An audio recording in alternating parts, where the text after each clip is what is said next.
اگرچہ سلطنتیں نیست ہو جاتی ہیں مگر خداوند عبدالآباد سلطنت کرے گا۔ چونکہ مصنفہ نے بیماری اور اس کے ساتھ ساتھ گناہ کے علاج میں سچائی کی طاقت کو دریافت کیا، اس کا نظام مکمل طور پر تصدیق شدہ تھا اور یہ کبھی نامکمل نہیں رہا، بلکہ کرسچن سائنس کی بلندی تک پہنچنے کے لیے انسان کو اس کے الہی فہم کی فرما بردار زندگی گزارنی چاہیے۔ اس سائنس کی مکمل طاقت کو اجاگر کرنے کے لیے جسمانی حس کی مخالفت کو روحانی حس کی ہم آہنگی تسلیم کرنی چاہیے، جیسے کہ موسیقی کی سائنس غلط دھنوں کو ٹھیک کرتی اور آواز کو مدھر آہنگ فراہم کرتی ہے۔ کرسچن سائنس سچائی اور اس کی عظمت، عالمگیر ہم آہنگی، خدا یعنی اچھائی کی کلیت اور بدی کے عدم کو روشنی میں لاتی ہے۔ یہ مادی فہم کی چیزوں کی بنیاد پر قائم جہالت اور جھوٹا عقیدہ ہے جو روحانی خوبصورتی اور اچھائی کو چھپاتا ہے۔ اسے سمجھتے ہوئے پولس نے کہا، خدا کی محبت سے ہم کو نہ موت، نہ زندگی، نہ فرشتے، نہ حکومتیں، نہ حال کی نہ استقبال کی چیزیں، نہ قدرت، نہ بلندی، نہ پستی، نہ کوئی اور مخلوق جدا کر سکے گی۔ یہ کرسچن سائنس کا عقیدہ ہے کہ الہی محبت اپنے اظہار یا موضوع سے عاری نہیں ہو سکتی، کہ خوشی غم میں تبدیل نہیں ہو سکتی کیونکہ غمی خوشی کی مالک نہیں ہے، کہ اچھائی بدی کو کبھی پیدا نہیں کر سکتی، کہ مادہ کبھی عقل کو پیدا نہیں کر سکتا، نہ ہی زندگی کبھی موت کا نتیجہ موت ہو سکتی ہے۔ کامل انسان خدا یعنی اپنے کامل اصول کے ماتحت گناہ سے پاک اور ابدی ہے۔ ہم آہنگی خود کے اصول کے وسیلہ پیدا ہوتی، اس کے وسیلہ کنٹرول ہوتی اور اس میں قائم رہتی ہے۔ الہی اصول انسان کی زندگی ہے، اس لیے انسان کی خوشی جسمانی فہم کے خاتمے میں نہیں، سچائی کو غلطی سے آلودہ نہیں کیا جاتا۔ انسان میں ہم آہنگی موسیقی کی طرح ہی خوبصورت اور مخالفت غیر فطری اور غیر حقیقی ہوتی ہے۔ جب کرسچن سائنس کے ظاہری اور فانی اثرات کو مکمل طور پر سمجھ لیا جاتا ہے تو سچائی اور غلطی، فہم اور یقین، سائنس اور مادی احساس کے مابین تصادم جس کا پیش خیمہ انبیاء نے دیا اور یسوع نے اس کا آغاز کیا، رد ہو جائے گا اور روحانی ہم آہنگی سلطنت کرے گی۔ غلطی کی گرج اور چمک تب تک برستی اور چمکتی رہے گی جب تک بادل چھٹ نہ جائیں اور اس کا ہنگامہ دور نہ ہو جائے۔ پھر ربانی بارش کے قطرے زمین کو تر و تازہ کرتے ہیں، جیسے کہ مقدس پولس کہتا ہے، پس خدا کی امت کے لیے آرام باقی ہے۔ روح کا کرسچن سائنس کے گرجے میں بنیادی ستون درج ذیل نظریات میں پائے جاتے ہیں کہ زندگی خدا یعنی اچھائی ہے نہ کہ بدی، کہ روح بے گناہ ہے جو بدن میں نہیں ہوتی، کہ روح مادی نہیں ہے اور نہ ہو سکتی ہے، کہ زندگی موت کے تابع نہیں ہے، کہ روحانی حقیقی انسان کی نہ پیدائش، نہ مادی زندگی اور نہ ہی موت ہے۔ ابدی سچائی اسے تباہ کرتی ہے جو بشر کو غلطی سے سیکھا ہوا دکھائی دیتا ہے، اور بطور خدا کے فرزند انسان کی حقیقت روشنی میں آتی ہے۔ ظاہر کی گئی سچائی ابدی زندگی ہے۔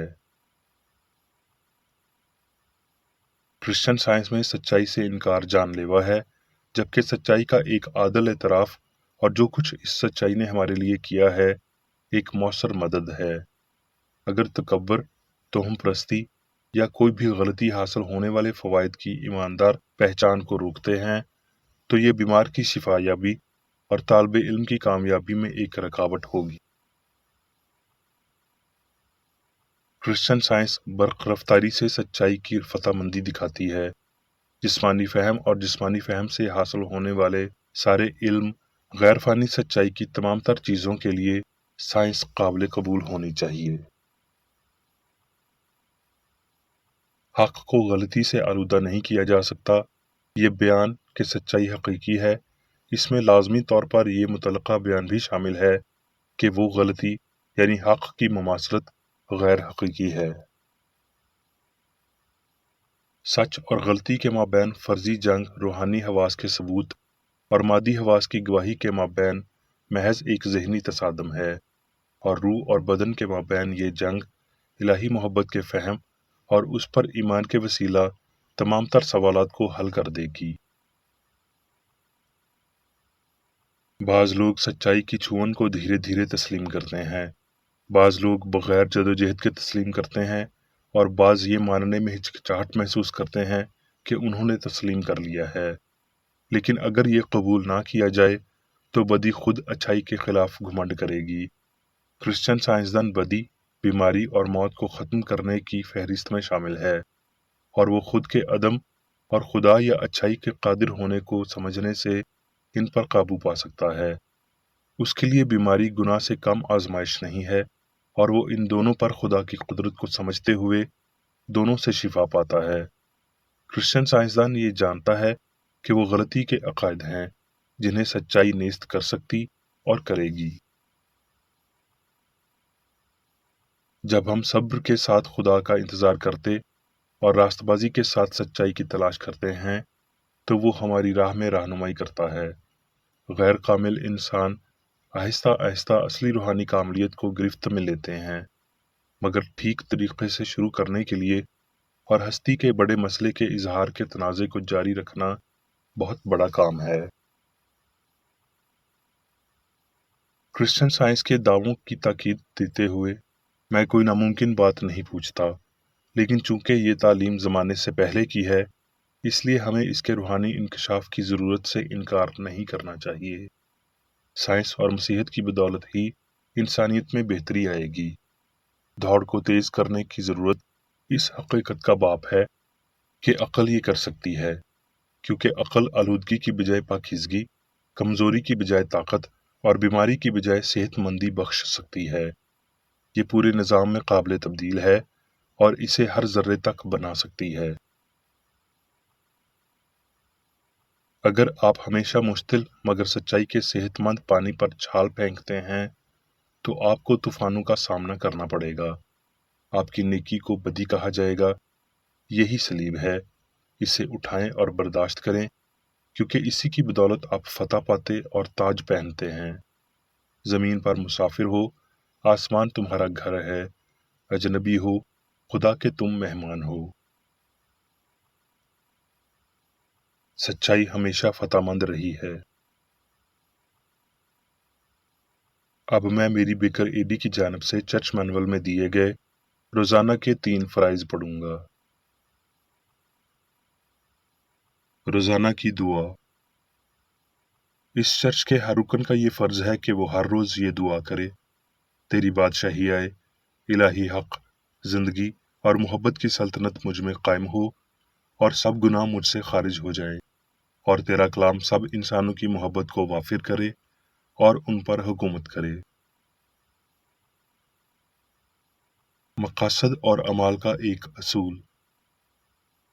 نہ کوئی مخالفت، نہ ہی کوئی محض ذاتی وابستگی مادری چرچ کے کسی رکن کے مقاصد یا اعمال پر اثر انداز ہونے چاہیے۔ سائنس میں صرف الہی محبت حکومت کرتی ہے، اور ایک مسیحی سائنسدان گناہ کو رد کرنے سے حقیقی بھائی چارے، خیرات پسندی اور معافی سے محبت کی شیریں آسائشوں کی عکاسی کرتا ہے۔ اس چرچ کے تمام اراکین کو سب گناہوں سے، غلط قسم کی پیشن گوئیوں، منصفیوں، مذمتوں، اصلاحوں، غلط تاثرات کو لینے اور غلط متاثر ہونے سے آزاد رہنے کے لیے روزانہ خیال رکھنا چاہیے اور دعا کرنی چاہیے۔ فرض کے لیے چوکسی۔ اس چرچ کے ہر رکن کا یہ فرض ہے کہ وہ ہر روز جارحانہ ذہنی آراء کے خلاف خود کو تیار رکھے، اور خدا اور اپنے قائد اور انسانوں کے لیے اپنے فرائض کو نہ کبھی بھولے اور نہ کبھی نظر انداز کرے۔ اس کے کاموں کے باعث اس کا انصاف ہوگا، وہ بے قصور یا قصوروار ہوگا۔